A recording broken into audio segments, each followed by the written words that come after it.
Selamat datang kembali di Story Mata, tempat di mana kisah penuh drama, cinta, dan penyesalan hadir untuk menggetarkan hati Anda. Hari ini, aku akan membawakan sebuah cerita yang memaparkan godaan tak terduga dan konsekuensi dari keputusan yang salah. Namaku Lina. Aku seorang istri yang sudah 6 tahun menikah dengan Bram, seorang supir truk antar kota. Pekerjaannya membuat kami jarang bertemu, dan kesepian menjadi teman setiaku. Di rumah, aku tinggal bersama ibu mertua, Bu Marni, dan adik ipar suamiku, Aldi. Aldi adalah seorang pemuda tampan berusia 22 tahun. Dia penuh perhatian dan sering membantu pekerjaan rumah. Dari awal, aku menganggapnya seperti adik sendiri. Tapi, di tengah kesepianku, perasaan itu mulai berubah menjadi sesuatu yang lebih dari sekadar rasa nyaman. Suatu malam, saat hujan deras mengguyur, Bram sedang dalam perjalanan panjang. Rumah terasa dingin dan sunyi. Aku duduk di ruang tamu, membungkus tubuhku dengan selimut, ketika Aldi mendekat dengan membawa secangkir teh hangat. "Kak Lina pasti kangen sama Bang Bram ya?" tanyanya sambil duduk di sebelahku. Aku hanya tersenyum kecil. "Iya Aldi, tapi aku sudah terbiasa." Dia menatapku dengan serius. "Kakak tidak seharusnya sendirian seperti ini. Kak Lina wanita baik.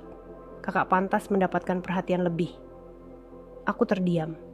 Kata-katanya menusuk, tapi juga terasa hangat. Saat itu, aku merasa diperhatikan dengan cara yang belum pernah aku rasakan selama bertahun-tahun.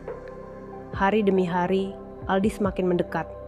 Perhatiannya begitu tulus, namun penuh dengan ketegangan yang tak terucap. Puncaknya terjadi pada suatu malam. Malam itu, listrik padam. Rumah hanya diterangi oleh cahaya lilin yang redup, memantulkan bayangan yang bergerak lembut di dinding.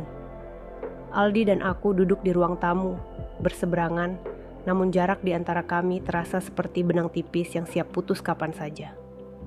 Hujan deras di luar menambah suasana mencekam. Setiap detiknya dipenuhi oleh ketegangan yang membakar di udara. "Aku tidak bisa terus seperti ini, Kak Lina." Suara Aldi pecah, terdengar lebih seperti bisikan berat. Aku mendongak, mataku menangkap tatapan Aldi yang dalam, penuh rasa sakit dan keinginan. "Aldi, jangan," bisikku, mencoba menjaga jarak. Namun suaraku terdengar lebih seperti keraguan daripada peringatan. Aldi perlahan mendekat, lututnya hampir menyentuh lututku. "Kenapa, Kak? Kenapa kita harus terus berpura-pura? Aku tahu ini salah, tapi aku tidak bisa berhenti memikirkan kakak." Matanya menatap bibirku dengan intens, dan aku merasa dadaku bergetar hebat. Saat Aldi menyentuh pipiku dengan lembut, dunia di sekitarku terasa berhenti. Tangannya hangat, penuh keteguhan, dan aku yang seharusnya mendorongnya pergi, justru terdiam. "Aldi, kita tidak bisa," gumamku. Namun suaraku tenggelam ketika Aldi mendekat lebih dekat. Dan saat bibir kami akhirnya bertemu, dunia seolah meledak menjadi sejuta emosi. Ciuman itu lembut pada awalnya, penuh keraguan, namun perlahan berubah menjadi sesuatu yang lebih dalam. Aku merasakan tangan Aldi menyusuri wajahku, lalu memegang leherku dengan lembut. Ciuman itu membawa kami ke dalam pusaran emosi yang tak terjelaskan, campuran antara rasa bersalah dan hasrat yang membara. Aku menarik diri sejenak, napasku terengah.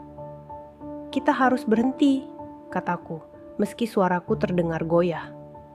"Kalau begitu, kenapa Kak Lina tidak menolak?" jawab Aldi. Matanya bersinar dengan keberanian yang baru ia temukan. Aku terdiam. Jawaban itu tak datang.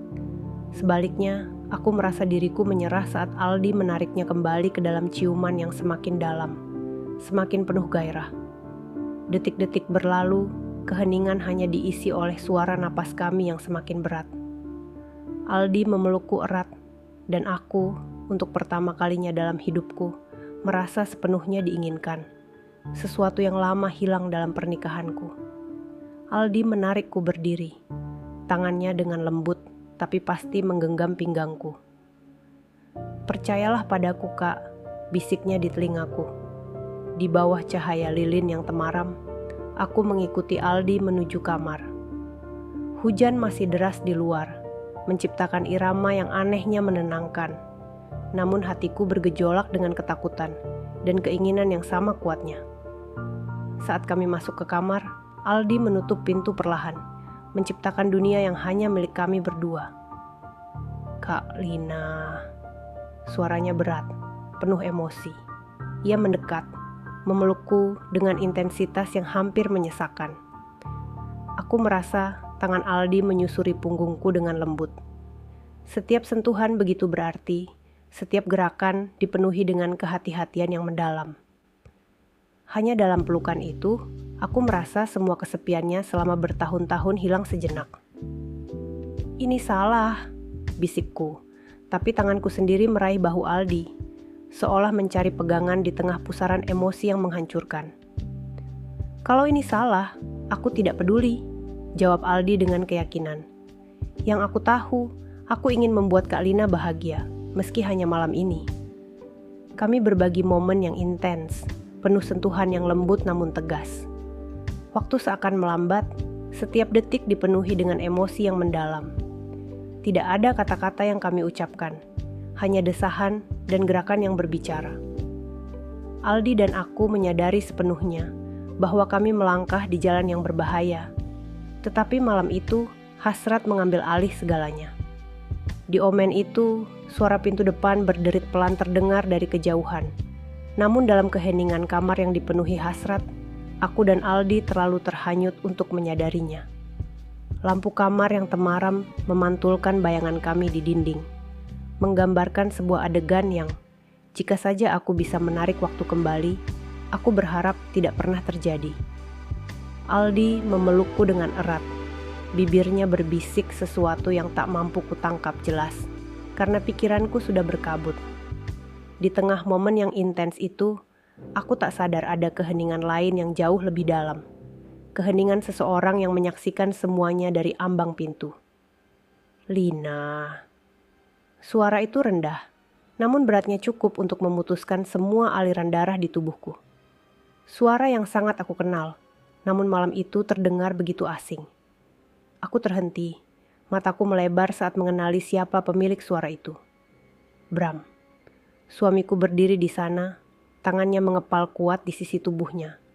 Wajahnya sulit dibaca antara marah, hancur, atau tak percaya.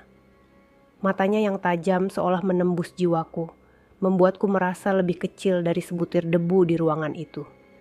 Aldi segera mundur, ekspresi paniknya tak bisa disembunyikan, namun semuanya sudah terlambat. "Bram, ini tidak seperti yang kau pikirkan." Aku tergagap, mencoba merangkai kata, tapi suara yang keluar dariku terdengar seperti seorang pengecut yang ketahuan berbuat dosa. Aku tahu, apapun yang kukatakan tidak akan mengubah apa yang sudah ia lihat. Bram tidak menjawab. Ia hanya menatapku, matanya merah, penuh dengan campuran rasa sakit dan kemarahan yang tak bisa dijelaskan. Tangannya yang mengepal semakin mengeras, napasnya berat, namun ia tetap diam. Aldi mencoba membuka mulut, tapi Bram melangkah maju dengan cepat. Suara langkah sepatunya menghantam lantai seperti dentuman palu penghakiman. "Kau, apa yang kau pikirkan?" bentaknya. Suaranya seperti halilintar yang membelah malam. Tangannya terangkat, mencengkeram kerah baju Aldi dengan kekuatan yang tidak pernah kuduga dari pria yang biasanya begitu tenang. "Bram, hentikan, jangan." Aku melompat dari tempat tidur, mencoba menarik tangannya, tapi tubuhku gemetar hebat, tak mampu melawan amarahnya. "Kamu diam, Lina," bentaknya padaku untuk pertama kalinya dalam pernikahan kami. Bentakan itu seperti cambuk yang menyayat jiwaku. Aku tahu aku pantas mendapatkannya, tapi mendengar suaranya yang begitu tajam terasa, seperti belati menusuk dadaku. Aldi, yang biasanya percaya diri, kini tak bisa berkata apa-apa. Wajahnya pucat, dan ia terlihat lebih seperti bocah ketakutan daripada pria dewasa. "Pak, saya tidak bermaksud." "Tidak bermaksud?" Bram mendengus, suara tawanya penuh kepahitan. "Kau tidur dengan istriku di rumahku, dan kau bilang tidak bermaksud?" Suaranya bergetar, seperti menahan kemarahan yang hampir meledak. Aku mencoba berdiri di antara mereka. Air mataku sudah mengalir tanpa henti. Bram, tolong. Aku salah. Aku tahu aku salah. Tapi jangan lakukan ini. Jangan. Aku memohon. Suaraku pecah di ujung kalimat. Aku tahu aku telah menghancurkan sesuatu yang berharga. Sesuatu yang mungkin tidak akan pernah bisa diperbaiki lagi. Bram melepaskan Aldi dengan kasar, membuatnya terhuyung mundur. Namun, tatapan Bram kini tertuju padaku. Aku ingin tahu, Lina. Kenapa? Apa yang kurang dariku? Apa aku tidak cukup? Aku meninggalkan segalanya untuk kita, untuk kamu. Dan ini balasannya.